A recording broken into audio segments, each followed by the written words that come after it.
কোরআন দিয়ে নামাজ পড়ো, সমাজ কেন গড়ো না? কোরআন দিয়ে নামাজ পড়ো, সমাজ কেন গড়ো না? নামাজি কোরআন দিয়ে নামাজ পড়ো, সমাজ কেন গড়ো না?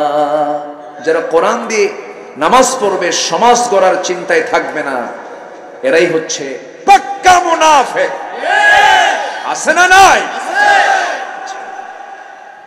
নামাজে আপনি কোরআনকে মানবেন, সমাজে আপনি কোরআনকে মানবেন না। আপনি আপনার সুবিধা মতো ইসলামকে মানতে চান, এমন ইসলাম মানা আল্লাহর দরবারে কবুল হবে না। ঈমান আনবই যখন পরিপূর্ণ না আংশিক? পরিপূর্ণ। আফাতুমিনুনা বিবাদিল কিতাব ওয়া তাকফুরুনা বিবাদ। কিতাবের কিছু অংশ মানবে আর কিছু অংশ মানবে না, হবে না। পরিপূর্ণ মানতে হবে। হুকুমটা কার? আল্লাহ, আল্লাহ তাআলা। আমার ভাইয়েরা, ইসলামকে আংশিক মানা যাবে না, পরিপূর্ণরূপে মানতে হবে। আংশিক মানতে গেলে আমি কখনো পরিপূর্ণ ইমানদার হতে পারবো না। আমার মধ্যে নিফাকতা চলে আসবে, কপটতা চলে আসবে, ফুসুকি কাজ চলে আসবে, আমি শিরকের দ্বারা আক্রান্ত হয়ে যাব। আল্লাহ তাআলা এই জন্য সুন্দর করে বান্দাকে আহ্বান করছেন। যারা পারেন ঠোঁট মিলিয়ে বলুন, খুব কমন আয়াত, উদখুলু ফিস সিলমি কাফা ওয়ালা তাত্তাবিউ খুতুওয়াতিশ শাইতান ইন্নাহু লাকুম আদুউম মুবিন। পরিপূর্ণরূপে ঢুকে যাও। আংশিক মানবে, আংশিক মানবে না। ইল্লা খিজিয়ুন ফিল হায়াতিদ দুনিয়া, দুনিয়ার জিন্দেগিতে লাঞ্ছনা চলে আসবে, আখিরাতে ক্ষতিগ্রস্তদের অন্তর্ভুক্ত হয়ে যাবে। এই জন্য ইমানটা যখন এনেছো, পরিপূর্ণরূপে ইমান আনতে হবে। আল্লাহকে মানলাম, রসুলকে মানলাম, কিতাবকে পরিপূর্ণ মানলাম না, আমার ইমান আনা হয় নাই। পরিপূর্ণ ইমান আমাকে আনতে হবে। আমানার রাসূল বিমা উনজিলা ইলাইহি মির রাব্বিহি ওয়াল মুমিনুন কুল্লুন আমানা বিল্লাহি ওয়া মালাইকাতিহি ওয়া কুতুবিহি ওয়া রুসুলিহি লা নুফাররিকু বাইনা আহাদিন মির রুসুলিহি وقالوا سمعنا وأطعنا غفرانك ربنا وإليك المصير। জোরে বলুন আল্লাহু আকবার। ঈমান শুধু আল্লাহর প্রতি আনলে হবে না। আল্লাহ কি খ্রিস্টানরাও বিশ্বাস করে? করে না? ইহুদিরাও বিশ্বাস করে। আল্লাহকে তারা মানে, কিন্তু রাসূলকে মানতে গিয়ে প্যাঁচ লাগায় দেয়, কিতাবকে মানতে গিয়ে প্যাঁচ লাগায় দেয়। ওরা আল্লাহকে বিশ্বাস করতে নিয়ে আবার শরীকেরা স্থাপন করে। ইহুদিরা কি বলে? ওয়াকালাতিল ইয়াহুদু উযাইরুন ইবনুল্লাহি ওয়াকালাতিন নাসারাল মাসীহু ইবনুল্লাহ। ইহুদিরা বলে উযাইর হলো আল্লাহর ছেলে। যেরকম নাউযুবিল্লাহ। নাসারা যারা, খ্রিস্টান যারা, তারা বলে ঈসা হলো আল্লাহর ছেলে। ঈমান আছে? আল্লাহকে মেনে লাভ হলো? লাভ হলো? এই জন্য ঈমানটা কি পরিপূর্ণ রূপে আনতে হবে। আল্লাহ তাআলা সূরা বাকারা 218 নম্বর আয়াতে তিনটা কাজের কথা বলেছেন। তিনটা কাজ করবে, আশা করা যায় তোমরা আমার রহমতে ধন্য হয়ে যাবে। এর মধ্যে এক নম্বর হলো যারা ঈমান আনবে। কার উপরে? আল্লাহ। আসতে বলবেন না, কার উপরে? আল্লাহ। ঈমান আনতে কি কোনো ভেজাল করা যাবে না। ঈমান আনতে কি কোনো প্যাঁচ লাগানো যাবে না, অন্য কোনো শর্ত জড়িয়ে দেওয়া যাবে না। আল্লাহ রাব্বুল আলামিন বলেন, ওয়াল্লাযীনা আমানু ওয়া লাম ইয়ালবিসু ঈমানাহুম বিযুলমিন উলাইকা লাহুমুল আমনু ওয়া হুম মুহতাদুন। ঈমান যারা আনবে, ওয়া লাম ইয়ালবিসু ঈমানাহুম বিযুলমিন, ঈমানটাকে যারা জুলুমের দ্বারা আচ্ছাদন করবে না। ইন্নাশ শিরকা লাযুলমুন আযীম, জুলুম আয় শিরক, শিরকের দ্বারা যারা ঈমানকে যারা আচ্ছাদন করবে না, আবৃত করবে না, আল্লাহ বলছেন এরাই আমার নিরাপত্তা পাবে, এরাই আমার নিরাপদের বান্দা, এরাই হেদায়েত প্রাপ্ত বান্দা, এদেরকে আমি জান্নাত দিয়ে দেবো। জোরে বলে সুবহানাল্লাহ। এই জন্য ঈমান আনতে হলে জুলুম মুক্তি ঈমান আনতে হবে, শিরিক মুক্তি ঈমান আনতে হবে, বেদাত মুক্তি ঈমান আনতে হবে। আমার দেশে অনেক লোক আছে নামাজ 5 ওয়াক্ত পড়ে কিন্তু শিরকের সাগরে হাবুডুবু খায়, আছে না? আছে না নাই? আচ্ছা, নামাজ পড়তেছে কিন্তু ওইদিকে শিরকের কারবারও সে করছে। কোন দরবার পাইলেই, কোন মাজার পাইলেই সোজা সেজদা মারে। এই এলাকায় আছে কিনা জানি না, এগুলো আছে নাকি? কোন মাজারের সেজদা এরকম না, টুকটাক কিছু আছে হয়তো বা দূরে দূরে থাকতে পারে, অসুবিধা বসে। আমার দিকে তাকান, আমার কথা কি শোনা যাচ্ছে? কোন সমস্যা নাই তো? বলি আলহামদুলিল্লাহ। ঈমান আনলাম, নামাজ পড়লাম, কিন্তু সেজদা দেব কাকে? আল্লাহকে। কিন্তু এই মস্তককে অন্য কারো কাছে সঁপিয়ে দেওয়া যাবে না। কোন বাবার কাছে, কোন মাজারে, কোন কবরে না। যদি দেয় তাহলে কি হবে? এটা কি ছোটখাটো শিরক না অনেক বড় শিরক? অনেক বড় শিরক। আমার দেশে ওপেন সিক্রেট কিছু কিছু জায়গায় প্রকাশ্যে এগুলো চলে, প্রকাশ্যে চলে। অথচ এই মস্তক একমাত্র অবনত করতে হবে কার কাছে? আল্লাহর কাছে। কারোর সামনে এই মস্তক অবনত করা যাবে না। যদি মানুষকে সেজদা করা যদি এটা বৈধই হতো, সবচেয়ে বেশি সেজদা পাওয়ার যোগ্য ছিলেন মুহাম্মদ সাল্লাল্লাহু আলাইহি ওয়াসাল্লাম। তিনি কখনো সেজদা নিয়েছেন? না। পাহাড়িয়া উট এসে রাসূলকে সেজদা দিচ্ছে, পাহাড়িয়া উট। সাহাবায়ে কেরাম বললেন, ইয়া রাসূলুল্লাহ, মন চাচ্ছে আমরাও আপনাকে সেজদা দিয়ে, সম্মানজনক সেজদা দিয়ে ধন্য করি। রাসূল বললেন, না, পৃথিবীতে কোনো মানুষকে সেজদা দিতে পারে না। সেজদা দেবে কাকে? আল্লাহকে। আল্লাহকে। একটা ছোট্ট ইতিহাস মনে পড়লো আমার নবীজি তায়েফের ময়দানে যখন গেলেন, বুক ভরা আশা নিয়ে ভাবলেন যে ঈমানের দাওয়াতটা দেই। এই তায়েফ আমার স্মৃতি বিজড়িত, এই তায়েফ, এই দিক দিয়ে আমি বনু সাদে গিয়েছি। আমার নবীজি দুধমা হালিমার ঘরে ছিলেন 5 বছর। কত বছর? 5 বছর। এই 5টা বছর যে দিক দিয়ে যাওয়া লাগতো সেটা ছিল তায়েফ, মাঝখানে কানেক্টিং ছিল হলো তায়েফ হয়ে তিনি বনু সাদে যেতেন। তো ভাবলেন মক্কায় তো দাওয়াতি কাজ বন্ধ, মক্কায় দাওয়াতি কাজের কোনো পরিবেশ নাই। বুক ভরার তিনি আশা নিয়ে ভাবলেন তায়েফবাসীকে আমি কিছু কালিমার দাওয়াত শোনাবো। কালিমার দাওয়াত নিয়ে গেলেন। ফুল পেলেন, মিষ্টি পেলেন না পাথর পেলেন? পাথর পেলেন। বলেন, ফুল না পাথর? পাথর পেলেন। তাহলে অবশ্যই তার কালিমার মধ্যে একটা মেজাজ আছে না নাই? আছে। আসতে বলবেন না, আছে না নাই? তিনি যখন কালিমার দাওয়াত দিলেন, ফুল পেলেন না, কোনো মিষ্টিও পেলেন না, কোনো আদর পেলেন না, কোনো সমাদর পেলেন না। বুক ভরা আশা নিয়ে ভাবলেন তায়েফবাসীকে আমি দ্বীনের দাওয়াত দেব, আশা করা যায় তারা আমার দাওয়াতে সাড়া দেবে। বরঞ্চ সম্পূর্ণ উল্টা হয়ে গেল। সিরাত ইবনে হিশামের মধ্যে আসছি, আমার নবীজি যখন তায়েফবাসীকে লক্ষ্য করে যখন কালিমার আওয়াজটা যখন উঁচু করে বললেন, সঙ্গে সঙ্গে তায়েফের মাতব্বর শ্রেণীর কিছু লোক উচ্ছৃঙ্খল কিছু যুবকদেরকে লেলিয়ে দিল। যুবকদেরকে বলল, হাতের মধ্যে কুচি কুচি পাথর নে, তোদের মন মতো এই লোকটাকে পাগল বলে মনে করে মারবি। পাগল মনে করে মারা শুরু করে দিল। উচ্ছৃঙ্খল ছেলেদেরকে লেলিয়ে দিল। আমার নবীজি মার খেতে খেতে রক্তাক্ত হয়ে গেলেন। মাথা রক্তগুলো গড়ে গড়ে, জুব্বাগুলো রক্তে লাল হয়ে, জুতার পায়ের তলার সঙ্গে পা, জুতার তলার জমাট বেঁধে গেল। পার তলা, জুতার তলা জমাট বেঁধে গেছে রক্ত দিয়া। টান মেরে মেরে খুলতে পারেন না নবীজি, মুখ থুবড়ে জমিনে পড়ে গেছেন। আমার নবীজি বেহুশ হয়ে থাকলেন কিছুক্ষণ।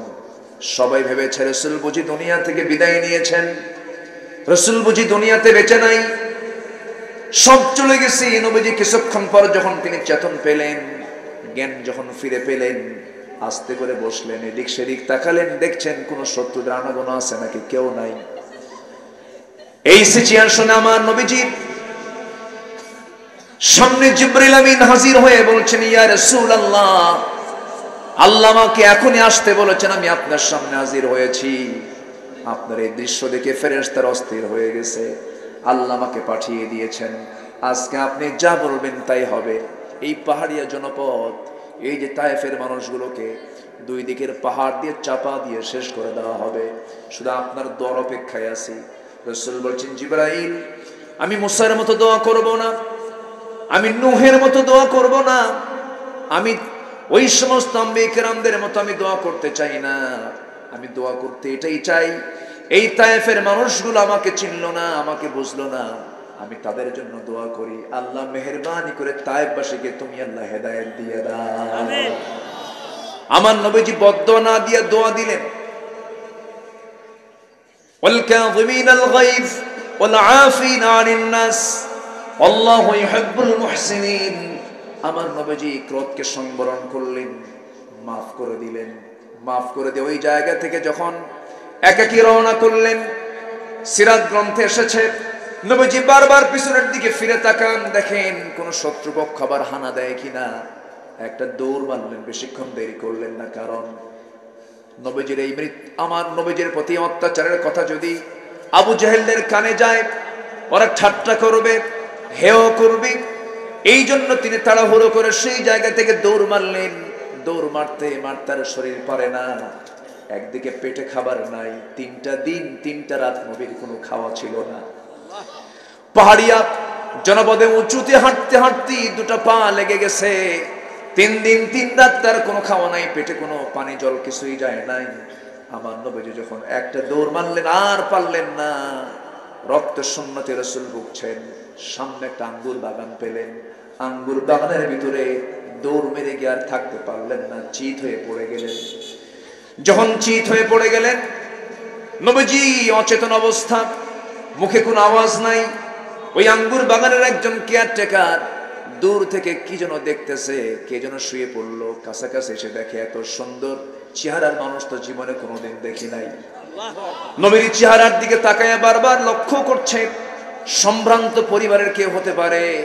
এবার ওই যুবকটা আমার নবীজির মাথা থেকে রক্তগুলো গড়ে গড়ে পড়া দেখে ওই কেয়ারটেকার মনে মনে চিন্তা করছে, লোকটা তো মারাই যাবে মনে হয়, কিছু উপকার করা যায় নাকি দেখি তো। সঙ্গে সঙ্গে আঙ্গুর বাগানে থাকা কিছু আঙ্গুর সেখান থেকে টান মেরে পেরে নিয়ে হাতের মধ্যে চিপে চিপে মোটে 1 গ্লাস আঙ্গুরের রস সেই যুবকটা নবীর হাতে দিয়ে বলছে, যুবক, 1 গ্লাস আঙ্গুরের রসটা দিলাম, পান করে নাও, তাছাড়া তুমি মারা যাবে। আমার নবীজি এই দৃশ্য দেখে একটা মুস্কি হাসি মারলেন। সুবহানাল্লাহ। নবীর পাশে কেউ নাই, মুস্কি একটা হাসি মেরে 1 গ্লাস আঙ্গুরের রসটা তিনি বিসমিল্লাহ বলে 3 বার সেবন করে 3 বারে তিনি পান করলেন। পান করার পর আলহামদুলিল্লাহ বলে যুবকটার দিকে তাকায় তাকায় বলছেন, যুবক, তোমার নাম তো আদ্দাস, মনে হচ্ছে তোমার নাম আদ্দাস। যুবকটা আশ্চর্য হয়ে মনে মনে চিন্তা করছে, কোনোদিন দেখা হলো না, কোনোদিন কথা হলো না, কোনোদিন সাক্ষাৎ হলো না, এই লোকটা আমাকে চিনলো কেমনে, এই যুবকটা আমার পরিচয়টা জানলো কেমনে। এবার প্রশ্ন করছে, হে যুবক, তোমার সঙ্গে কি ইতিপূর্বে কখনো দেখা হয়েছে নাকি? না। আমার নামটা জানলে কেমনে? এবার রাসূল মুস্কি হাসি মেরে বলছেন, যুবক, তোমার গ্রামের বাড়ির নাম নিনোয়া। আমার গ্রামের বাড়ির নাম নিনো, তোমার কে কইল? এবং তোমাকে কি পরিচয়টা জানিয়ে দিল? আমার নাম আদ্দাস, বলো বলো। এবার রাসূল বলছেন, ওরে আদ্দাস, তুমি যে গ্রামে জন্ম নিয়েছো সেই গ্রামে জন্ম নিয়েছেন ইউনূস আলাইহিস সালাতু ওয়াস সালাম। সঙ্গে সঙ্গে আদ্দাস বলছে, ও যুবক, আমার গ্রামে যে নবীর জন্ম হয়েছে এই কথা তোমাকে কে বললো বলো? সঙ্গে সঙ্গে রাসূল বলছেন, ওরে আদ্দাস, একজন নবীর কাছে তো আর একজন নবীর খবর থাকতেই পারে, একজন নবীর কাছে তো আর একজন নবীর খবর থাকতেই পারে। এই কথাটা শোনা মাত্রই আদ্দাস বলে ফেলতেছে, আমি নাম শুনেছি, আরবের বুকি মক্কা নগরে আব্দুল্লাহর পুত্র মুহাম্মদ নামে আল্লাহর নবীর নাকি আগমন হয়েছে। এত সুন্দর চেহারা, আমার মনে হয় তুমি তো সেই মুহাম্মদ হতে পারো।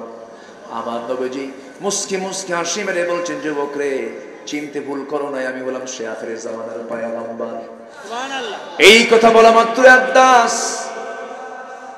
খ্রিস্টানি কায়দায়, খ্রিস্টানি সিস্টেমে দুইটা হাত নিয়ে সোজা নবীজির পায়ের কাছে গিয়া রাসূলকে সেজদা দিয়ে তাকে ধন্য করবে। আমার নবীজি এমন দৃশ্য দেখে সহ্য করতে না পেরে দুইটা হাত শক্ত করে ধরে টান মেরে খাড়া করলেন। সজাগ করে তাকে সোজা করে খাড়া করে বলছেন, তুমিও আব্দ, আমিও আব্দ, তুমিও বান্দা, আমিও বান্দা। বান্দা হয়ে বান্দা কি কখনো সেজদা করতে পারে না? আসো যুবক, তোমাকে আমি বুকের সঙ্গে আলিঙ্গন করে নিচ্ছি। আমার নবীজি সঙ্গে সঙ্গে আদ্দাসকে বুকের সঙ্গে যখন আলিঙ্গন করে নিলেন, আদ্দাসের বুঝতে দেরি হলো না, আদ্দাস সঙ্গে সঙ্গে বলে ফেললো, আশহাদু আল্লা ইলাহা ইল্লাল্লাহু ওয়াহদাহু লা শারীকা লাহু ওয়া আশহাদু আন্না মুহাম্মাদান আবদুহু ওয়া রাসূলুহু। হেদায়েতের মালিক কে? আল্লাহ। আসতে বলবেন না কে? আল্লাহ। হেদায়েত কার পক্ষ থেকে আসে? আল্লাহ। এই জন্য আমরা সবসময় আল্লাহর কাছে বলি, ইহদিনাস সিরাতাল মুস্তাকিম। প্রত্যেক রাকাতে এই দোয়া আছে না নাই বলেন? আমরা হেদায়েত চাইবো কার কাছে? আল্লাহর কাছে। আল্লাহর কাছেই তো চাইতে হবে। এই প্রেক্ষাপট টানার মূল কারণ হলো ইমানদারের জীবনে ইমানটাকে রক্ষার ক্ষেত্রে সবচাইতে বেশি সতর্ক থাকতে হবে। ইমান যেন শিরকের দ্বারা আক্রান্ত না হয়, ইমান যেন বিদআতের দ্বারা আক্রান্ত না হয়, ইমান যেন কুফুরের দ্বারা আক্রান্ত না হয়, ইমান যেন নিফাকের দ্বারা আক্রান্ত না হয়। ইমানটা যদি সলিড থেকে যায়, আমল যদি একটু দুর্বল থেকে যায়, ওই ইমান তাকে জান্নাতের দরজায় পৌঁছায় দেবে। জোরে বলি সুবহানাল্লাহ। আল্লাহ তাআলা বলছেন, হাদিসে কুদসির মধ্যে এসেছে, তোমার গুনাহ আনানাস সামা, আকাশ পর্যন্ত ছেয়ে গেছে, বিকরাবিল আরদিল খাতায়া, জমিন পর্যন্ত কোথাও ফাঁকা নাই তোমার গুনাহ দিয়া, সব গুনাহে ভরপুর হয়ে গেছে, কোনো সমস্যা নাই। আল্লাহ তুশরিক বি শাইআন, শিরক মুক্ত হয়ে তুমি আমার কাছে আসো, সমস্ত গুনাহগুলো maaf করে আমি তোমাকে জান্নাতের মেহমান বানাবো। সুবহানাল্লাহ। জোরে বলে সুবহানাল্লাহ। কিন্তু আজ শিরক রন্ধ্রে রন্ধ্রে ঢুকেছে। সবচাইতে বড় শিরক হলো যারা আল্লাহর আইনের বিরুদ্ধে আরেকটা আইন খাড়া করে। কথা বলবো? বলবো কথা? আল্লাহর আইনের বিরুদ্ধে যদি কেউ অন্য কোন আইন কেউ খাড়া করে, এটাই সবচাইতে এই সময়ের সবচেয়ে বড় শিরক। সম্মানিত বন্ধুগণ, অনেকে এরকম কথাও বলে, চোর চুরি করলে হাত কাটো, ডাকাতি করলে ডান হাত বাম পা কেটে ফেলো, জেনা করলে তাকে পাথর মেরে তাকে কতল করে দাও। এই বিধান কি মোল্লার না আল্লাহ? আল্লাহ। আসতে কোন কেন? আল্লাহ। কি মোল্লা কইছেন আল্লাহ কইছেন? আল্লাহ। আল্লাহ বলেছেন। অথচ সেই জায়গায় আবার আপিল করে, সেখানে বলে যে এই আইন এটা মধ্যযুগীয় আইন, এই আইন এই যুগে চলতে পারে না। কথা বললে কি তার ঈমান থাকার কথা? না। ঈমান থাকার কথা? না। নামাজে আল্লাহকে মানবেন, আইন আল্লাহকে মানবেন না। নামাজে আল্লাহকে মানবেন, সমাজে আল্লাহকে মানবেন না। নামাজে আল্লাহকে মানবেন, পরিবার চালাতে আল্লাহকে মানবেন না। নামাজে আল্লাহকে মানবেন, আপনি অর্থনীতিতে আল্লাহকে মানবেন না। নামাজে আল্লাহকে মানবেন, ব্যাংকিং সেক্টরে সুদকে চালু করে যাকাতকে বন্ধ করার ষড়যন্ত্র করবেন। আপনার ঈমান আনা হয় নাই, ঠিক কিনা? আপনাকে নতুন করে ঈমান আনতে হবে। কষ্ট পাচ্ছেন? আমাদের সমাজে কিছু শ্রেণীর লোক আছে, দুই দিকেই থাকতে চায়। होटल में शराब पियो, मस्जिद में नमाज पढ़ो, मस्जिदे नमाज पढ़ो, होटेले गিয়ে মদ খাও। আল্লাহ খুশি থাক, শয়তানও বেজার না হোক। আসে না নাই? সুদও খায়, নামাজও পড়ে। নাউজুবিল্লাহ। হজে যায়, হাজি না বললে মন খারাপ করে, তাকে হাজি বলতে হয়। তুমি যে সুদ খাও, তাহলে তোমার নামের আগে বিশিষ্ট সুদ খাও কি বিশিষ্ট, এটা তো লেখো না। সুদখোর তো পরিচয় নাই, আছে আছে। এই ওঠে কে, বসেন বসেন। এই সময় ওঠা যাবে না তো, এই সময় উঠলি ভাববো ওটাই সুদ খায়। বসেন। কষ্ট পাচ্ছেন নাকি আপনারা? সম্মানিত ভাইয়েরা, কিছু সমাজের লোক আছে ওই চোরের মতো। চোর জুমার নামাজ পড়তে গেছে কোরবানির আগের জুম্মা, কোরবানির আগের জুম্মা।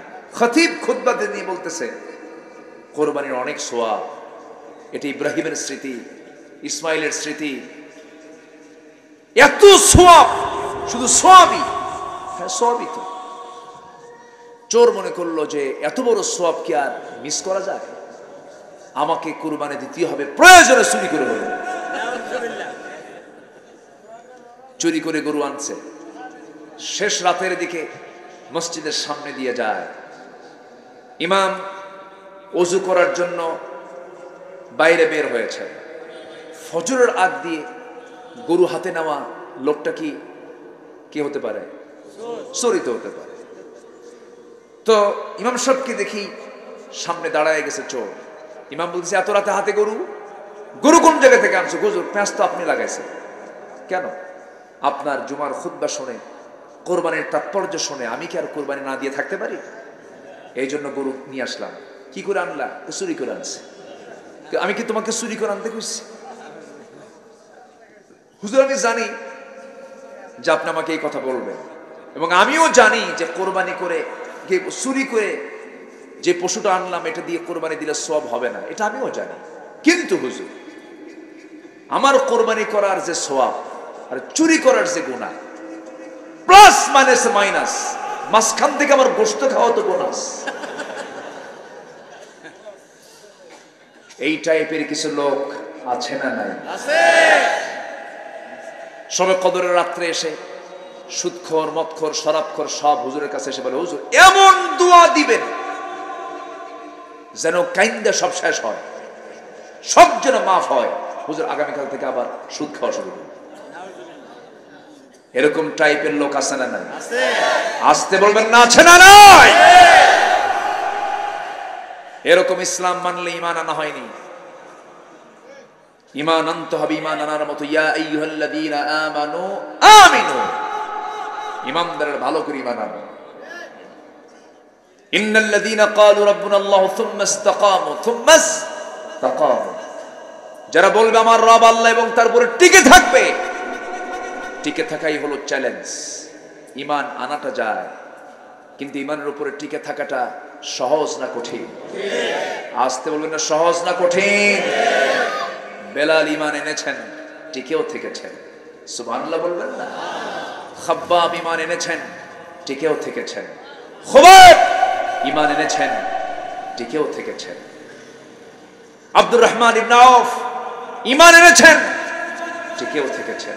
সম্পদ সব হাতছাড়া হয়ে গেছে, হাসি মুখে সব বরণ করে নিয়েছেন। নবীজি মক্কা থেকে মদিনায় হিজরত করলেন, সাহাবীরা কি মক্কায় বসেছিলেন? সবাই সাথে কি করলেন? হিজরত করলেন, কেউ থাকেন নাই। আব্দুর রহমান ইবনে আওফ ছিলেন অন্যতম একজন তাদের। তিনি ছিলেন মিলিয়নার, বিলিয়নার, কোটি কোটি টাকার মালিক। আব্দুর রহমান ইবনে আওফ, বাগান ভরা খেজুরের বাগান,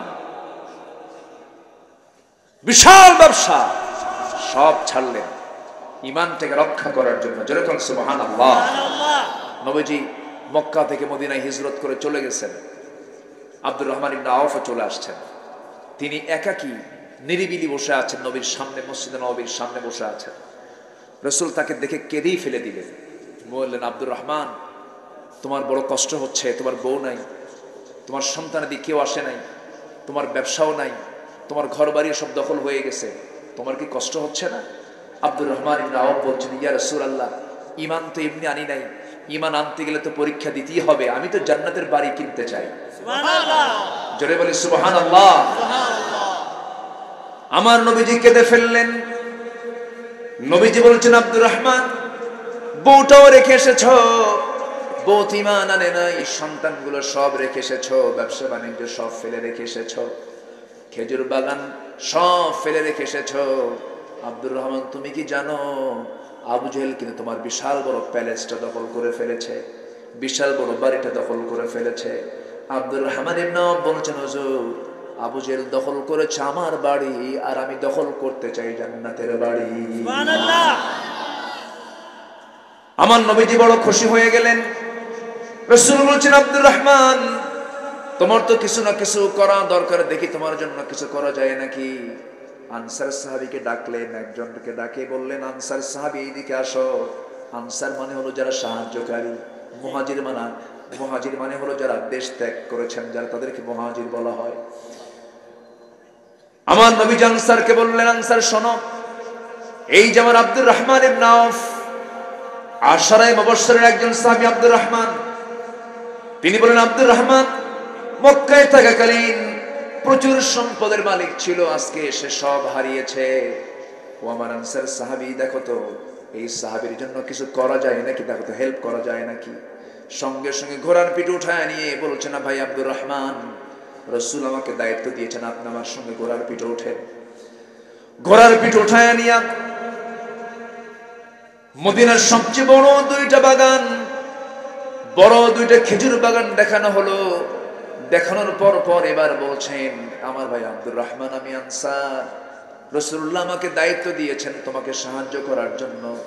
এই দুইটা যে খেজুর বাগান তুমি দেখলে, এই দুইটা বড় খেজুর বাগানের মালিক আল্লাহ তাআলা আমাকে বানিয়েছেন। এই দুইটা বাগান আল্লাহ তাআলা আমাকে মালিকানা দিয়েছেন। তোমার কাছে যে বাগানটা পছন্দ হলো, সেই বাগানটা আমি এই মুহূর্তে তোমার নামে আমি দলিল করে দিলাম। সুবহানাল্লাহ।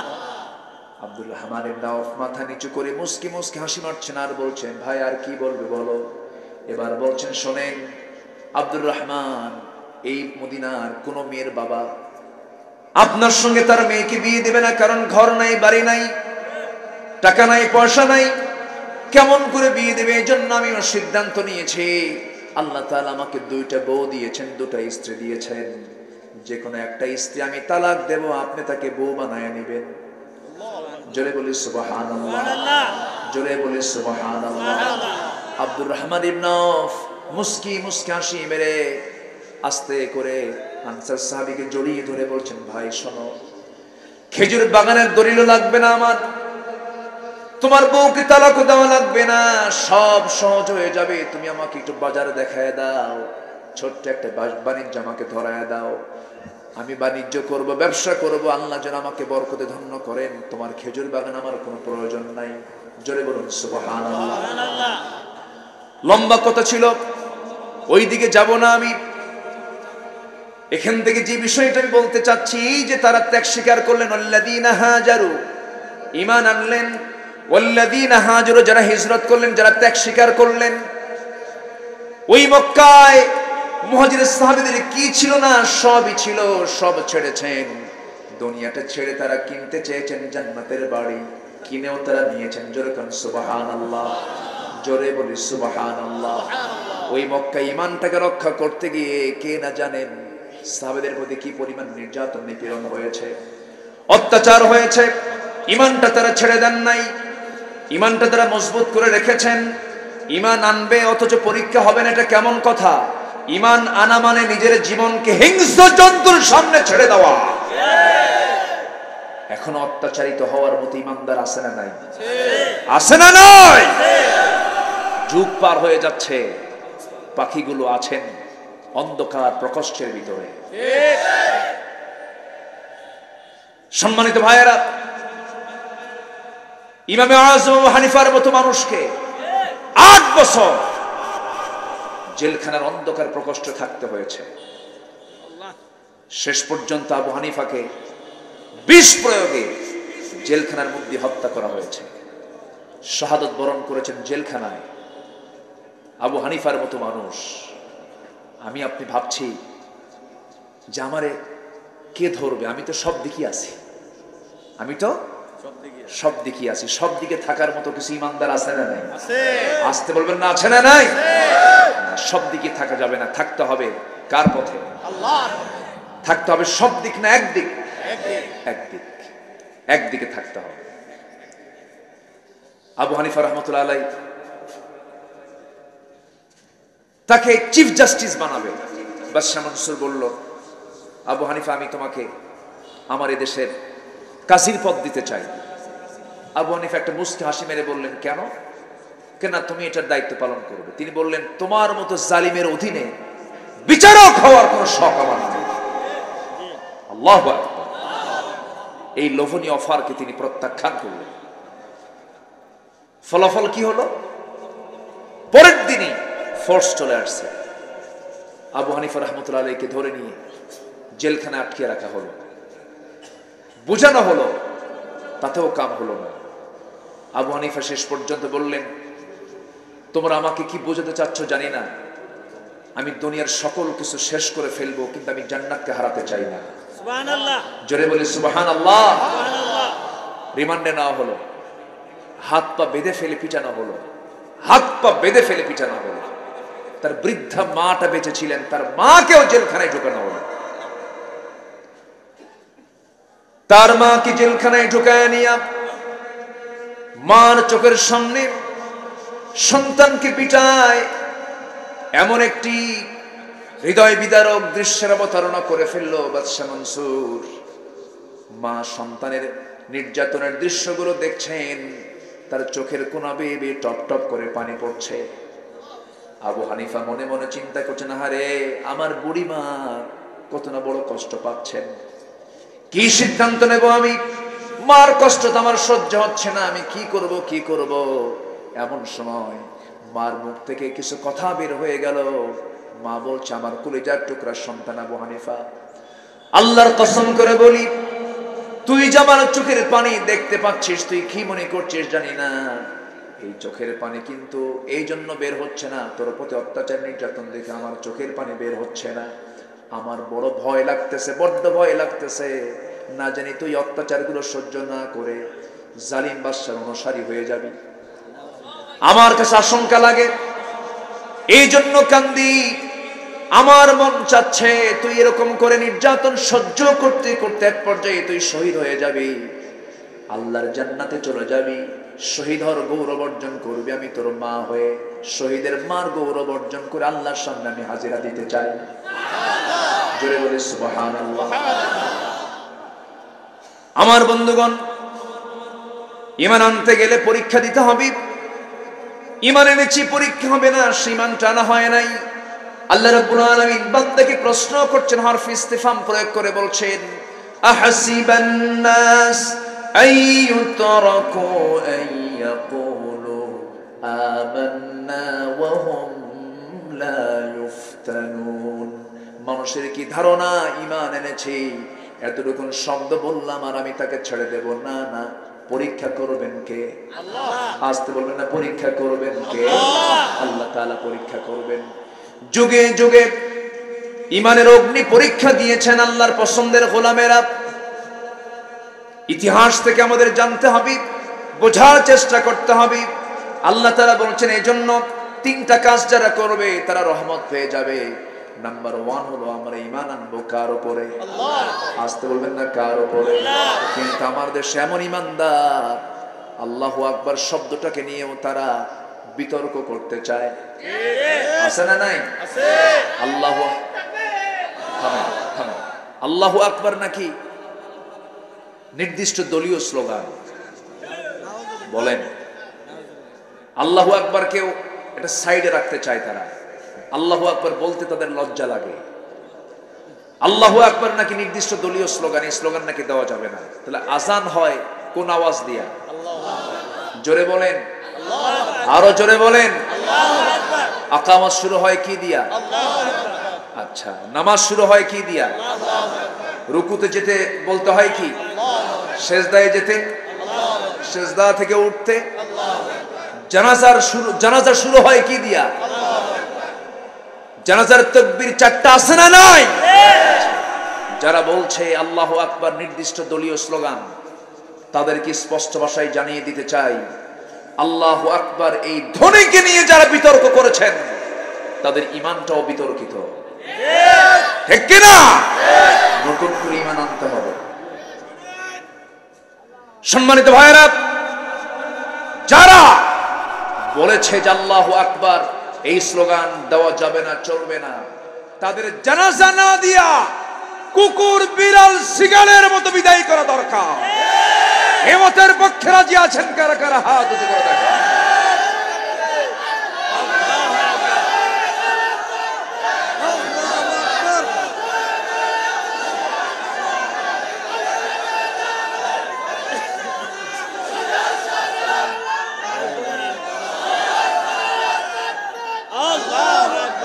আল্লাহ তুমি সবার হাতকে কবুল করো, জোরে বলি আমিন, আরো জোরে আমিন। বদরের হুঙ্কার ছিল আল্লাহু আকবার, উহুদের হুঙ্কার ছিল আল্লাহু আকবার, খন্দকের হুঙ্কার ছিল আল্লাহু আকবার। গোটা পৃথিবীর মুসলমানদের হুঙ্কার হবে কি? আল্লাহু আকবার। কষ্ট পাচ্ছেন? আলোচনা চালাই, চলবে। কোনো অসুবিধা, কোনো চিন্তা, কোনো ডঙ্কা, কোনো শঙ্কা, কোনো টেনশন, কোনো হতাশা? মুমিনের কোনো হতাশা নেই। মুমিন সকালে ভাববে বিকেল পর্যন্ত আমি নাও থাকতে পারি, বিকেলে ভাববে সকাল পর্যন্ত আমি নাও বাঁচতে পারি। ইদা আসবাহতা ফালা তানতাযিরিল মাসা ওয়া ইদা আমসাইতা ফালা তানতাযিরিস সাবাহ। সকাল পাবে, সন্ধ্যার অপেক্ষা করো না। টেনশন কিসের? মরে যাব, আল্লাহু আকবার ধ্বনি নিয়ে মারা যাব, আল্লাহর নাম নিয়ে মরব, বাতিলদের সামনে মাথা নত করব না। জোরে বলি ইনশাআল্লাহ, আরো জোরে বলি ইনশাআল্লাহ। ঈমান এনেছি আমরা, ঈমানটাকে নিয়ে আমরা টিকে থাকব। আল্লাহ তাআলা বলছেন ঈমানটা ঠিকমতো আনো। ওয়াল্লাযীনা হাজারু, যারা হিজরত করবে কার পথে? আসতে বলবেন না, কার পথে? আল্লাহর পথে। আমার বন্ধুগণ, হিজরতের ব্যাখ্যা আছে। একটা হাদিস আল্লাহ তাআলা আল্লাহ রাসূল হিজরতের ব্যাপারে বলেছেন, আল মুহাজিরু মান হাজারা মা নাহাল্লাহু আনহু। প্রকৃত মুহাজির তো সেই যে আল্লাহর সমস্ত নিষিদ্ধ কাজগুলোকে থেকে নিজেকে গুটিয়ে রাখে, সে হচ্ছে বড় মুহাজির। কিন্তু আল্লাহ তাআলা এই জায়গায় হিজরতের ব্যাপারে দেশ ত্যাগের কথাটাই অধিকাংশ মুফাসসির কেরাম তারা বলেছেন। এখানে হিজরত বলতে ওই হিজরত কি বোঝানো হয়েছে? আমার বন্ধুগণ, ইসলামকে মানতে গেলে, ইসলামকে ফলো করতে গেলে এমন পরিবেশ এখন আসার সম্ভাবনা আছে না নাই? আসতে বলবেন না, আছে না নাই? আল্লাহ তাআলা বলছেন এই পর্যায়ে যাদের আসবে আমি আল্লাহ আমার রহমত তাদের উপরে পড়ে যাবে। মূসা আলাইহিস সালাতু ওয়াস সালাম থাকতে পারেন নাই, তিনি দেশ ছাড়তে বাধ্য হয়েছিলেন। আমার নবী তার নিজের বাড়িতে থাকতে পারেন নাই, নিজের দেশে থাকতে পারেন নাই, হিজরত করতে বাধ্য হয়েছেন। বলিষ্ঠ যে সমস্ত পয়গম্বর গুলো, বিখ্যাত যে পয়গম্বর গুলো, তারা নিজের জন্মভূমিতে তাদের স্থান হয় নাই। ইব্রাহিম আলাইহিস সালাতু ওয়াস সালামের মতো একজন বড় পয়গম্বর, তিনিও হিজরত করেছেন, মুসা হিজরত করেছেন, আমার নবীও হিজরত করেছেন। ইব্রাহিম আলাইহিস সালাতু ওয়াস সালামের ঈমানকে, আল্লাহর পয়গম্বর ইব্রাহিম আলাইহিস সালামের ঈমান কি তার থেকে কেড়ে নেওয়ার জন্য শেষ পর্যন্ত তাকে আগুনে নিক্ষেপ পর্যন্ত করেছে।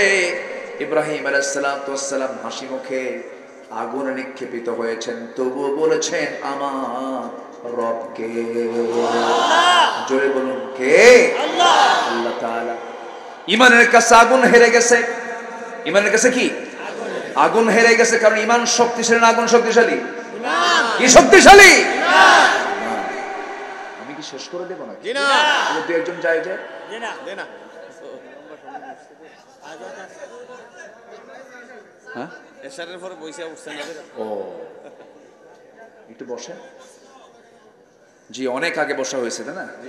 হ্যাঁ, চাপ চুপ আসছে, নিম্ন চাপ। হ্যাঁ, নিম্ন চাপ হোক, ঠিক আছে, কিন্তু ঊর্ধ্ব চাপে কেউ যায়েন না। ঊর্ধ্ব চাপ হলো বিড়ি খাওয়া চাপ।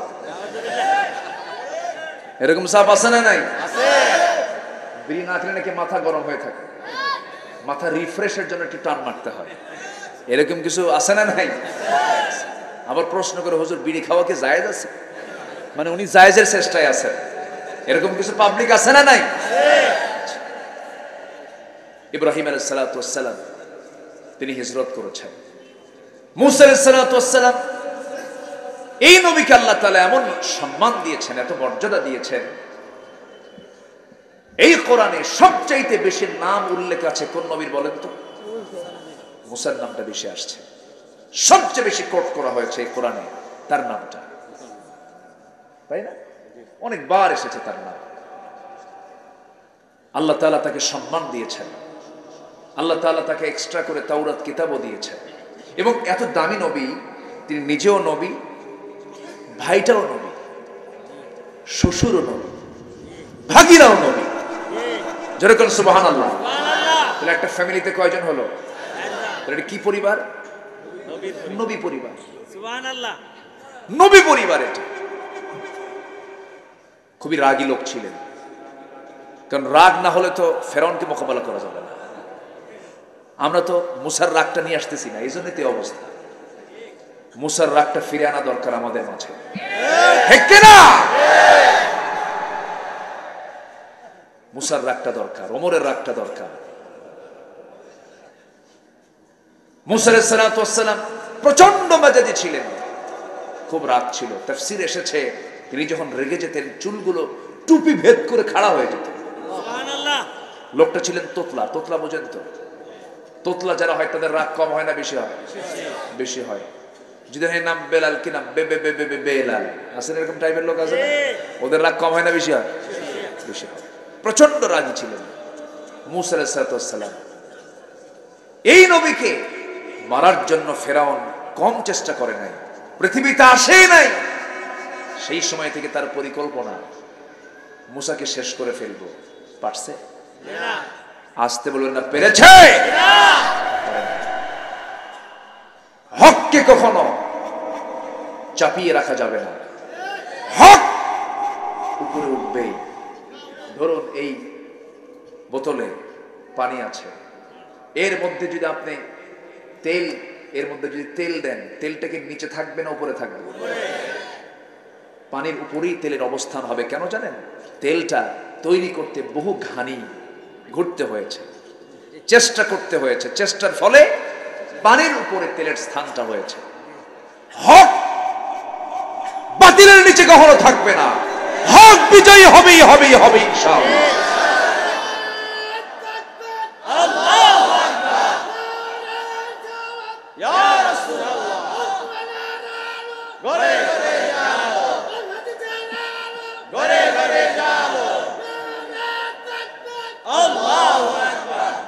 সম্মানিত ভাইয়েরা, মুসা আলাইহিস সালাতু ওয়াস সালাম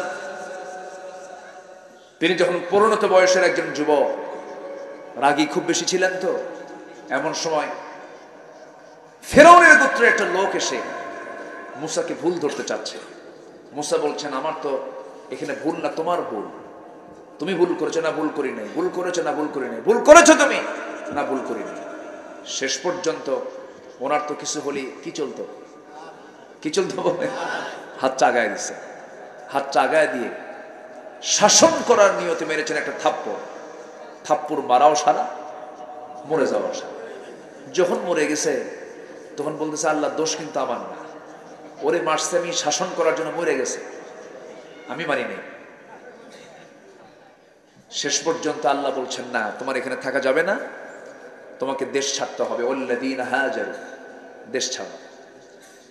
দেশ ছাড়লে মর্যাদা কমে না বাড়ে?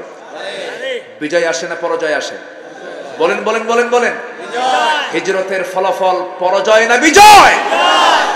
আল্লাহ তাআলা বলছেন, ঈমান শুধু আনলেই হবে না, হিজরত থাকতে হবে। যেদিকে চোখ যায় সেই দিকে রওনা দিলেন, চলতেছেন। চলতে চলতে ক্লান্ত শ্রান্ত দেহ, প্রচন্ড তৃষ্ণা পাচ্ছে। সামনে একটা কূপ পেলেন, কূপের ধারে গিয়ে দাঁড়ালেন, ঢাকনা টান দিলেন, দুধ কি বলে কূপ থেকে তিনি পানি পান করলেন। পানি পান করে শরীরটাকে তরুতাজা করলেন। পাশেই দাঁড়ায় আছেন, ভাবতেছেন কেউ আমি চিনি না, কেউ আমাকে চেনে না। একটা প্রত্যন্ত অঞ্চলে আমি আসলাম। ইতিমধ্যেই দেখতে পেলেন বালতি হাতে নিয়ে দুইজন মহিলা কূপের দিকে আসতেছে। ভাবলেন যারা কারা, প্রশ্ন করলেন তোমরা এখানে কেন আসছো? পানি নেব। নিয়ে যাও। পারবো না, উপরে ঢাকনা আছে, 7 থেকে 8 জন মানুষ এই ঢাকনা টান দেবে, পানি তুলে নিয়ে যাবে, এরপর আমরা সবার পানি নেওয়ার পরে পর্দার নিয়ম রক্ষা করে এখান থেকে পানি তুলে নিয়ে চলে যাব, সন্ধ্যা পার হয়ে যাবে। তো আল্লাহর পয়গম্বর মুসা আলাইহিস সালাম ভাবলেন যে না, মহিলা বেচারি কষ্ট হবে, আমি একটু উপকার করি। তিনি হাত টাগায় দিয়ে বললেন বালতি আমার হাতে দাও, আমি তোমাদের কিছু সহযোগিতা করছি।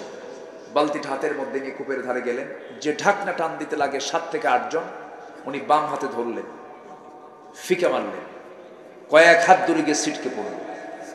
দুই মহিলা থরথর করে কাঁপে আর বলে মানুষ নয় অন্য কিছু। নবীদের শারীরিক শক্তি কম ছিল না বেশি ছিল? প্রত্যেক পয়গম্বরকে আল্লাহ তাআলা 3টা এক্সট্রা গুণ দিয়েছেন। নাম্বার 1 হলো শারীরিক শক্তি দিয়েছেন সব মানুষের চাইতে বেশি। নাম্বার 2 হলো চেহারার সৌন্দর্য দিয়েছেন সব মানুষের চাইতে বেশি। আরেকটা হলো হুসনে খুলক, উন্নত চরিত্র দিয়েছেন। আমার নবীকে আল্লাহ তাআলা 100 জন জান্নাতি পুরুষের সমান শক্তি দিয়েছেন। মুসা আলাইহিস সালাম বালতি দিয়ে পানি তুলে দিয়ে বলেন যাও, সন্ধ্যার পরে মেয়েদের বাইরে বেশিক্ষণ থাকতে নেই, যাও তাড়াতাড়ি। চলে গেছে বাড়িতে। বৃদ্ধ পিতা বলতেছে মা আজকে এত তাড়াতাড়ি করে আসলে এর কারণটা কি? আব্বা, একজন পুরুষকে দেখলাম, ইন্নাহু কবিয়্যুন আজিজ, খুব শক্তিশালী যুবক, দারুণ তার গায়ে শক্তি, ঢাকনায় হাত দিল, ছিটকে পড়ে গেল, কূপ থেকে পানি তুলে আমাদের দিয়ে দিল, আমরা চলে আসলাম।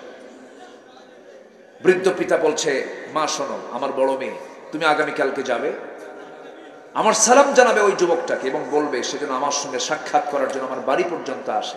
আচ্ছা আব্বা, আমি বলবো আগামীকালকে গিয়ে। পরের দিন চলে আসছে, এসে সালাম কালাম দিয়ে বলতেছে আবিনা শাইখুন কাবীর, আমাদের আব্বা খুব বুড়া মানুষ, আব্বা আপনাকে একটু ডেকে পাঠিয়েছেন, আপনি আমাদের বাড়িতে কি যাবেন? আল্লাহর পয়গম্বর মুসা ভাবলেন যে এই অঞ্চলে আমার কোনো পরিচিতি নাই, কেউ আমাকে চিনেও না জানেও না, একটু পরিচয় হলে তো ভালোই হয়। এই চিন্তা মাথায় নিয়ে ভাবলেন হ্যাঁ আমি যাবো, কিন্তু যাবো কেমন? আমি তো বাড়ি চিনি না। আপনার চেনার দরকার নাই, আমি সামনে সামনে চলবো, আপনি আমার পিছে পিছে চলবেন, আমি আপনাকে পথ দেখাইয়া নিয়ে চলে যাব। মুসার চোখ বড় হয়ে গেছে, এরকম বড় বানায় বলছে এই মহিলা তুই কি কইলি? তুই আমার সামনে থাকবি আর আমি তোর পিছে থাকবো, আমি এমন পুরুষ? আল্লাহু আকবার বলবেন না? এই দেশের 18 কোটি মানুষ এখন কার পিছে?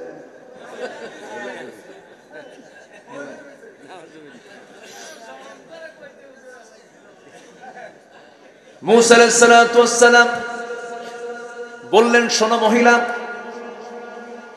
তুমি যে আমার সামনে থাকবে, তোমার প্রতি আমার নজর চলে যাবে, তুমি নারী আমি পুরুষ, আমরা হলাম ইমামের জাত, তোমরা হলে মুসল্লির জাত, তোমরা পিছনে থাকবে, আমরা ইমামতি করব, তুমি আমার সামনে নাও, বরং আমি তোমার সামনে থাকবো, আমি সামনে যাব, আর পিছন থেকে শুধু 2টা শব্দ উচ্চারণ করবা, ডান বাম ডান বাম, এর চাইতে বেশি কোনো কথা বলবি না। আল্লাহু আকবার বলবেন না?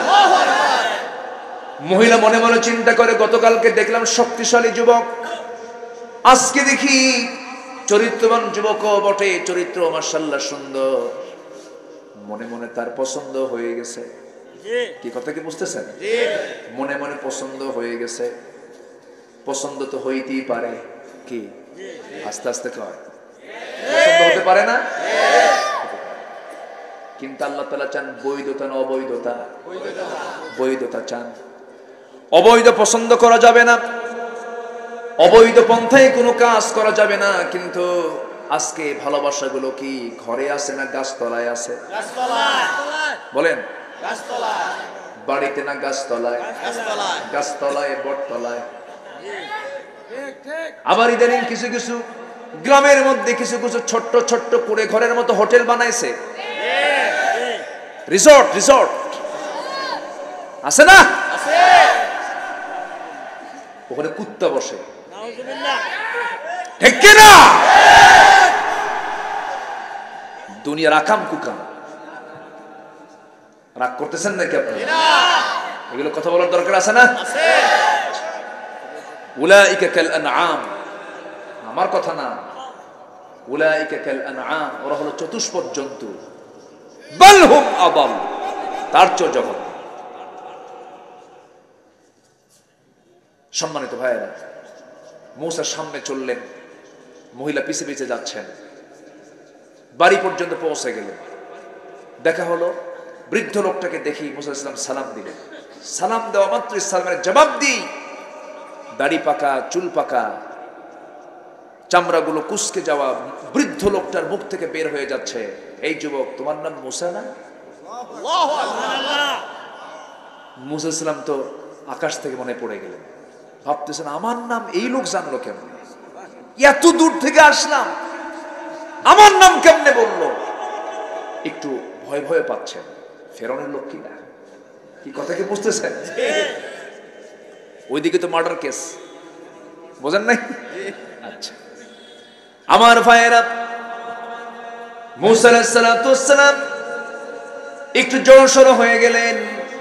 এর মধ্যে দিয়েই বৃদ্ধ লোকটা বলছে, যুবক, কি চিন্তা করো তুমি, আপনি কে? এবার তিনি বলছেন, শোনো, তুমি আমাকে কি মনে করছো জানি না, তোমার নাম শুধু আমি জানি না, তোমার কামগুলো জানি। কি কাম? থাপ্পড় মারছো, মরে গেছে মানুষের পরে আসছো। সুবহানাল্লাহ বলবেন না? সব কিছু যখন বলে দিলেন এবং জবাব দিয়ে আবার বলছেন, হে যুবক, তুমি যেখানে দাঁড়িয়ে কথা বলছো তোমার এখানে নিরাপত্তা থাকবে, কোনো সমস্যা নাই, তুমি শত্রুর সামনে পড়ে যাও নাই। তুমি যার সামনে কথা বলছো এই লোকটার পরিচয় হলো, যদিও সাধারণ একজন বুড়ো মানুষের মতোই তুমি আমাকে দেখতেছো, এরকম মনে করতেছো, সাধারণ বুড়োর কাতারে শুধু আমি বুড়ো মানুষ নই। ওয়া ইলা মাদিয়ানা আখাহুম শুআইবা, আল্লাহ তাআলা আমাকে মাদিয়ানবাসীর জন্য পয়গম্বর করে পাঠিয়েছেন, আমি হলাম আল্লাহর পয়গম্বর শুআইব। সুবহানাল্লাহ, যেরকম সুবহানাল্লাহ, সুবহানাল্লাহ। মূসা আলাইহিস সালাম খুব খুশি হয়ে গেলেন, জড়িয়ে ধরলেন, সম্মান করলেন। এরপরে শুআইব আলাইহিস সালাম বলেন, শোনো, হিজরত করেছো, মর্যাদা বেড়ে যাবে, যেরকম সুবহানাল্লাহ। আল্লাহ তাআলা বলেছেন, ইন্নাল্লাযীনা আমানু ওয়াল্লাযীনা হাজারু, যারা হিজরত করবে, উলাইকা ইয়ারজুনা রাহমাতাল্লাহ, আশা করা যায় এই সমস্ত কাজ করলে আল্লাহর রহমতটা পাওয়া যাবে।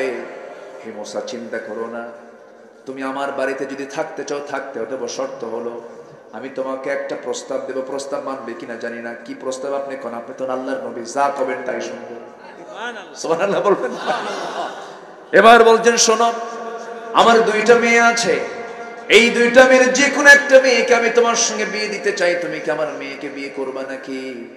এই কথা বলা মাত্রই এক সেকেন্ডও দেরি করলেন না, সঙ্গে সঙ্গে বলছেন, যখন দিবেন তখনই করব, আমি রাজি হয়ে গেলাম, বিয়ে করব। কিন্তু শুআইব আলাইহিস সালাম বললেন, শোনো মূসা, তোমার ব্যাকগ্রাউন্ড তো খুব একটা ভালো না, থাপ্পড় মারো মানুষ মরে যায়, এখন যদি আমি এই মুহূর্তে তোমার সঙ্গে আমার মেয়েটাকে বিয়ে দেই, একটু টেনশন হবে, তোমার রাগটা একটু কমানো দরকার। কি করতে হবে? আপনি যা বলবেন তাই শুনবো। এবার বলতেছে, রাগ কমানোর জন্য আমি তোমাকে একটা দায়িত্ব দেবে, সেই দায়িত্বটা হলো আমার বাড়ির কিছু ছাগল আছে, এই ছাগলগুলো 8 বছর তোমাকে লালন পালন করতে হবে। 8 বছর করলে পরে তোমার অনার্স কোর্স হয়ে যাবে, আর তুমি যদি 10 বছর পূরণ করো তোমার জন্য মাস্টার্স কোর্স হয়ে যাবে। আমার কিন্তু বানানো কথা নেই, কোরআনে আছে না নাই বলেন? আচ্ছা, সূরা কাসাস পড়বেন, সব পেয়ে যাবেন। দেখেন, হিজরত করলেন, শ্বশুর বাড়িও পাইলেন, হিজরত করলেন, নবুয়তও পাইলেন। আল্লাহু আকবার বলেন। হিজরতের ফলাফল খারাপ হয় না ভালো হয়? ভালো হয়। আমার নবী হিজরত করেছেন, মদিনা রাষ্ট্রের রাষ্ট্রপতি হয়েছেন, বিজয় এসেছে ইসলামের। আমার বন্ধুগণ, মূসা আলাইহিস সালাম ছাগল পালন করা শুরু করলেন। এই পৃথিবীতে যত প্রাণী আছে এর মধ্যে সবচাইতে শান্ত, ভদ্র, শিষ্ট প্রাণী হলো ছাগল।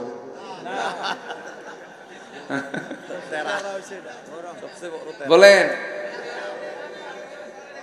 ছাগল এমন একটা প্রাণীর নাম, এই ছাগল যদি একবার ব্রেক মারে, ব্রেক মারা মানে হলো সামনের দুইটা পা যদি একবার হাঁটু গেড়ে বসে যায়, সলিমুদ্দি দড়ি ছিঁড়ে চলে যাবে, কিন্তু ছাগল বলবে দড়ি নিয়ে যা মাগার, আমি যাইতাম না। ঠিক কিনা? এমন একটা প্রাণী ছাগলকে পালনের দায়িত্ব দিলেন মুসার মতো একজন মেজাজি মানুষকে। প্রচন্ড রাগী ছিলেন, তাকে ছাগল পালনের দায়িত্ব দিলেন। ছাগল পালন করতেছিলেন, 10টা বছর পূরণ হয়ে গেল। ইবনে কাসির এসেছে, যেদিন তার ছাগল পালার দিন শেষ, 10ম বছর পূর্ণ হবে, যে দিনটার মধ্য দিয়া ছাগলগুলো তিনি মাঠ থেকে তুলে নিয়ে যখন এক পালে যখন নিয়ে আসতেছিলেন, হঠাৎ করে পাল থেকে একটা ছাগল একাকী বিচ্ছিন্ন হবে একদিকে দৌড় মারা শুরু করেছে। মুসা থামাতে চাচ্ছেন, কিন্তু সেই ছাগলটা থামে না, একদিকে দৌড় মারছে। মুসাও দৌড় মারছেন, দৌড় মারতে মারতে ঘেমে গেছেন আল্লাহর পয়গম্বর। নবীর দৌড়ের সঙ্গে ছাগল পারবে নাকি? ছাগল শেষ পর্যন্ত পারলো না, ছাগলটা থেমে গেছে, থরথর করে কাঁদতেছে, কিন্তু রাগ তো এদিকে 100 ডিগ্রি। ঘামায় নিছে ছাগল, দুই পা ছাগলের দুই পা শক্ত করে ধরে শূন্যের উপর উঠায় নিয়ে একটা আসার মারবেন, আসার মারতে উদ্যত হয়েছেন। কিন্তু লক্ষ্য করে দেখেন ছাগলটার চোখে মুখে ভীতির ছাপ, লোমকূপ দিয়ে ঘামগুলো টপ টপ করে পড়ে এবং গোটা শরীর তার ভয়ে কাঁপতেছে। মুসা মনে মনে চিন্তা করলেন, তুই তো ছাগল রে, তোর মাইরা কি লাভ? রাগটা কমায় দিলেন, ধৈর্য ধরলেন, দয়া করলেন, রহম করলেন। দুইটা হাত থেকে দুইটা পা ছাড়াইয়া দিয়া ছাগলটাকে কোলের মধ্যে নিয়ে আদর করলেন। ইবনে কাসির এসেছে, আদরটা যখন শেষ হয়ে গেল, সঙ্গে সঙ্গে আল্লাহ বলছেন, ও মুসা, রাগ কমে গেছে, আমি তোমারে নবুয়ত দিয়ে দিলাম। জোরে বলুন সুবহানাল্লাহ, আরো জোরে বলুন সুবহানাল্লাহ। ছাগল যখন পালতে শুরু করেছো, এখন তুমি মানুষও পালতে পারবে, কোনো সমস্যা। হিজরতের ফলাফল খারাপ হয় না ভালো হয়? ভালো হয়। আল্লাহ বলছেন হিজরত করো, হিজরত যারা করবে, হিজরতের প্রসঙ্গ যাদের আসবে, হিজরত মানে ত্যাগ স্বীকার করা, স্যাক্রিফাইস করা। ইন্নাল্লাযীনা আমানু ওয়াল্লাযীনা হাজারু, যারা হিজরত করবে, ওয়াজাহাদু ফি সাবিলিল্লাহ, এবং যারা জিহাদ করবে কার পথে? আল্লাহর পথে। এই তিনটা কাজ যারা করবে, আল্লাহ বলছেন উলাইকা ইয়ারজুনা রাহমাতাল্লাহ, আশা করা যায় সমস্ত বান্দাগুলো আল্লাহর রহমতে ধন্য হয়ে যাবে। জোরে বলুন সুবহানাল্লাহ। জিহাদকে মানতেই চায় না একটা গ্রুপ, আছে না নাই? বলে যে এখন কিসের জিহাদ, সবাই তো মুসলমান, বলে কিনা বলেন? সুদ খাওয়া মুসলমান, জেনাকারী মুসলমান, মদের দোকানদার মুসলমান। আজকের সমাজে এগুলো আছে না নাই? এগুলো বন্ধ করার জন্য সংগ্রাম করার দরকার আছে না নাই? তাই যদি না করতে চান তাহলে ওই আয়াত বাদ দেন, ওয়ালতাকুম মিনকুম উম্মাতুন ইয়াদউনা ইলাল খায়র ওয়া ইয়া'মুরুনা বিল মা'রুফ ওয়া ইয়ানহাউনা আনিল মুনকার। এই আয়াত কে দিয়েছেন? আল্লাহ। কে দিয়েছেন? আল্লাহ। মানার জন্য না বাদ দেওয়ার জন্য? মানার জন্য। সূরা আলে ইমরান 104 নম্বর আয়াত পড়েন। অবশ্যই একটা টিম থাকবে যারা সৎ কাজের আদেশ দেওয়া, সৎ কাজের বাধা দিবে, নিষেধ করবে। আল্লাহ তাআলা এই তিনটা আয়াত আমাদের জীবনে বাস্তবায়ন করার তৌফিক দান করুন। জোরে বলি আল্লাহুম্মা আমিন। আরো জোরে আল্লাহুম্মা আমিন। ওঠে কেন? একটু বসো, চূড়ান্ত সময় হয়ে গেছে, 12টা বাজে। আমি আজকে দিনের বেলা মাহফিল কমিটিকে বলতে চাচ্ছিলাম যে আজকে আমার না গেলে হয় না। আমি যদি আজকে নাও আসতাম, আমার ওজারাত ছিল, প্রচন্ড অসুস্থ, আমি বলিনি, তবে আপনাদের দোয়ায় মাহফিল ওঠা রাখতে ভালো হয়ে গেছে, আলহামদুলিল্লাহ। বলি আলহামদুলিল্লাহ। মানুষ কত শক্তিশালী বুঝায়, বেশি না, শুধু যদি একটু লুজ মোশন দিয়ে দেয়। লুজ মোশন বুঝলেন তো? বাথরুমে মানে ছোট ঘরে একটু ঘন ঘন আসা যাওয়া করে, বেশি না, সারাদিন যদি 4-5 বার করে, বউ চেনা যায় না, কি না?